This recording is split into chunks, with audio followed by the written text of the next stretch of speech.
تو حضرت معاذ بن جبل رضی اللہ تعالیٰ عنہ کہتے ہیں کہ صبح کے خوبصورت لمحے اور حضور کی قربت اور سفر کی گھڑیاں اور چل بھی رہا تھا میں آقا کریم علیہ السلام کے ساتھ ساتھ، تو موقع غنیمت جانا تو میں نے کہا کہ اے اللہ کے پیارے رسول صلی اللہ علیہ وآلہ وسلم، مجھے آپ کی قربت میسر آئی ہے تو اس موقع سے میں فائدہ حاصل کرتے ہوئے آپ سے سوال پوچھنا چاہتا ہوں، اور وہ یہ کہ مجھے کسی ایسے عمل کے بارے بتا دیجئے جو عمل مجھے جنت میں داخل کر دے اور جہنم سے دور کر دے۔ تو حضور علیہ السلام نے اس سوال پر ان کی تحسین فرمایا تو نے بہت بڑا سوال کیا ہے، اس کا جو جواب ہے کہ جنت نصیب ہو اور مجھے جہنم سے نجات ملے تو یہ اتنا آسان کام نہیں ہے، یہ بڑا مشکل کام ہے، لیکن جس پر اللہ آسان کر دے اس کے لیے مشکل نہیں ہے۔ یعنی جنت آسانی سے نہیں ملتی، جہنم سے بچنا بھی اتنا آسان نہیں ہے، بہت سارے گناہوں سے بچنا پڑتا ہے، لیکن اللہ جس کے لیے آسان کر دے اس کو نیکی کی توفیق دے دیتا ہے اور برائی سے اس کو بچا لیتا ہے۔ اگر تو چاہے کہ جنت میں جائے اور جہنم سے نجات ملے تو تمہیں اللہ پر ایمان بھی لانا پڑے گا، اور ایسا ایمان جس میں شرک کی آمیزش تک نہ ہو، اسی کی عبادت تیری زندگی کا مقصود ہو، اور نماز بھی ادا کرنا ہوگی، زکوٰۃ بھی دینا ہوگی، روزے بھی رکھنے پڑیں گے، اور تجھے حج بھی کرنا پڑے گا۔ جنت میں داخلے کے لیے یہ شرائط ہیں کہ تم یہ کام کرو گے۔ پھر ارشاد فرمایا میں تمہیں بھلائی کے دروازے ہی نہ بتا دوں۔ ارشاد فرمایا الصوم جنہ، روزہ ڈھال ہے۔ ڈھال آپ سمجھتے ہیں، اگر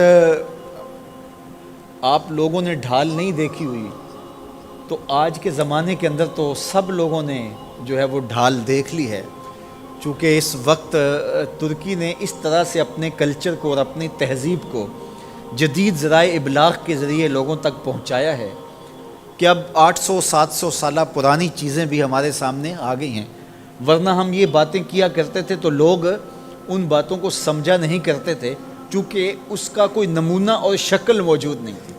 جب دشمن تیر پھینکے تو تیر سے بچنے کے لیے وہ لوہے کا پترا جو آگے کر دیا جاتا ہے، جو تیر کو اپنے اوپر روک لیتا ہے، اس کو عربی میں جنہ اور اردو میں ڈھال کہا جاتا ہے۔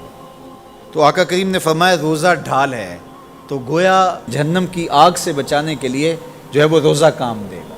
والصدقۃ تطفئ الخطیئۃ، یہ گناہوں کو مٹا ڈالتا ہے، جس طرح کہ آگ کو پانی بجھا ڈالتا ہے، تو اس طرح جب صدقہ دیا جاتا ہے تو جو گناہ ہوتے ہیں وہ ایسے مٹتے ہیں کہ لگتا ہے یہاں گناہ تھے ہی نہیں۔ آگے ارشاد فرمایا رات کے پیٹ میں نماز ادا کرنا، یعنی تہجد کی نماز ادا کرنا۔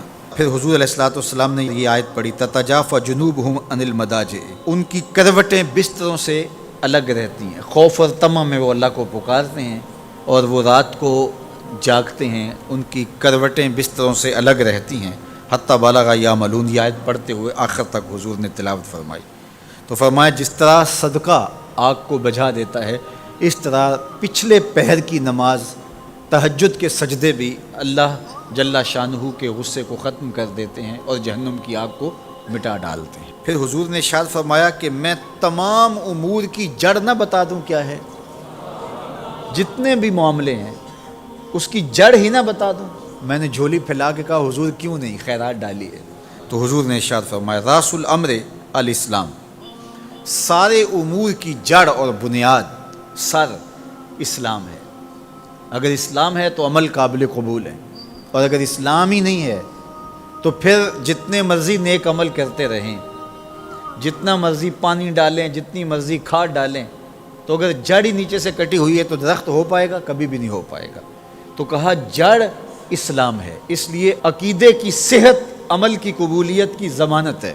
تو تمام امور کی جڑ اور بنیاد اور سرا اسلام ہے، اور اس کا ستون نماز ہے۔ اور صحابہ نماز کے جس طرح پابند رخوگر تھے، تو وہ تاریخ کی روایات آپ دیکھ سکتے ہیں، آپ کو ایک صحابی بھی بے نماز نہیں ملے گا۔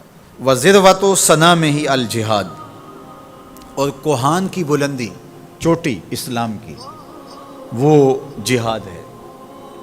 جہاد سے اسلام کو سربلند کیا جا سکتا ہے۔ اسلام کا چھٹا رکن ہے جہاد، اور ہمیں جہاد کی ترغیب بھی دی گئی اور قیامت تک یہ جہاد جاری بھی رہے گا اور کبھی بھی ختم ہونے کا نہیں ہے۔ ہاں اس کے اصول و ضوابط ہمیں دیے گئے، جہاد کے نام سے فساد فی الارض نہ کیا جائے، لیکن جہاد کا انکار اسلام کا انکار ہے۔ یہ اسلام کی چوٹی ہے، ذروۃ و سنام کہا گیا، یہ کوہان کی بلندی ہے۔ تو حضور علیہ السلام نے آخر میں فرمایا کہ میں تمہیں سارے معاملات کی جڑ ہی نہ بتا دوں، خلاصہ ہی نہ بیان کر دوں؟ قلت بلا یا نبی اللہ، میں نے کہا اے اللہ کے نبی کیوں نہیں؟ فاخذ بلسانہ، حضور نے اپنی مبارک زبان کو پکڑا، فقال، اور فرمایا، کف علیک ھذا، کہا اس کو روک لے، اس کو کنٹرول کر۔ تو کہتے ہیں میں نے کہا اے اللہ کے پیارے محبوب صلی اللہ علیہ وسلم، جو ہم باتیں کرتے ہیں اس سے بھی مواخذہ ہوگا؟ یعنی عمل پر تو پکڑ ہوگی، لیکن جو ہم زبان سے بات نکال دیتے ہیں تو کیا اس بات پر بھی مواخذہ ہوگا؟ تو حضور علیہ السلام نے ارشاد فرمایا کہ لوگ منہوں کے بل یا ٹھوڑیوں کے بل جہنم میں ڈالے جائیں گے، یہ ان کے بولے ہوئے بولوں کی وجہ سے ہوگا، ان کی زبان کی کمائی کی وجہ سے ہوگا۔ تو اپنی زبان کی حفاظت کرو تو جنت کا داخلہ مل جائے گا۔ تو گویا زبان کی حفاظت سے لے کر کے اللہ کے حضور سجدے تک اور اللہ کی عبادت تک، یہ ہے وہ نصاب جو جنت میں جانے کا ہے۔ اللہ ہم سب کو 5 گانا باجماعت نماز کی توفیق دے، اللہ ہمیں توفیق حج کی نصیب کرے، اللہ ہمیں رمضان المبارک کے روزے رکھنے کی توفیقات سے مالا مال کرے، اللہ اپنی راہ میں جد و جہد اور جہاد کی توفیق سے مالا مال کرے، اور اللہ ہمیں ہماری زبان کی حفاظت کی توفیق دے تاکہ ہم خیر کی راہوں کے مسافر رہیں۔